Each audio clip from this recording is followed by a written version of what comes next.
Magavana sasa wanaweza shusha pumzi baada ya Mahakama Kuu ya Kiambu kutoa amri inayozuia Seneti, Bunge, polisi na mwanasheria mkuu kuwaita, kuwakamata au kuwafungulia mashtaka magavana kutokana na maagizo ya mahakama.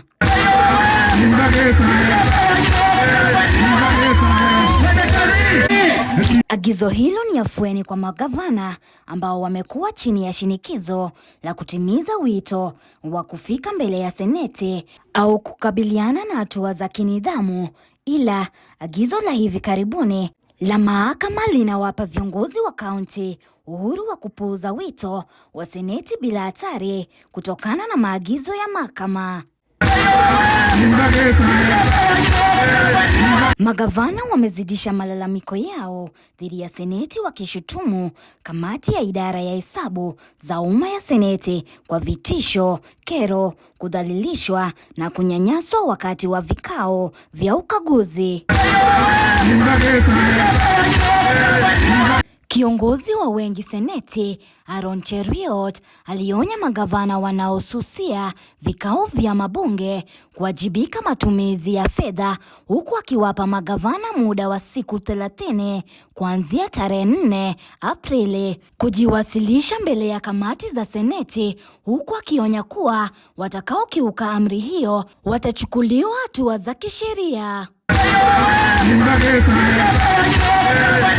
Gavana wa Kisii Simba Arati, ambaye ndiye gavana wa hivi punde kupuuzilia mbali kamati ya hesabu za umma ya Seneti, alijitetea kwa uamuzi wake wa kutojitokeza mbele ya kamati ya idara ya hesabu za umma ya Seneti na badala yake kuwahimiza wajumbe wa kamati kutembelea kaunti yake na kuona jinsi fedha za ugatuzi zinavyotumika na jinsi ugatuzi unavyofanya kazi mashinani. Huu ni wakati wa hotuba yake ya umma katika kaunti ya Kisii. You came to Kisii, the only thing you are doing is Simba one term. Oh, Simba ni sijui ni what. Wacha niwaambie, mimi niko kazini. I'm on site. I'm going to work for my people.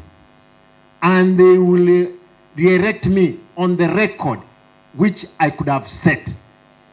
Kwa hivyo ndugu zangu, wacha kutisha sisi. Sisi ni Wakenya kama wale wengine.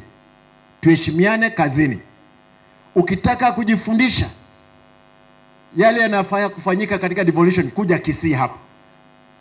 Mimi siogopi leo hii. Magavana sasa wanatazamia kufanya kazi bila kutonyanyaswa, kudhalilishwa na kutishwa na Seneti.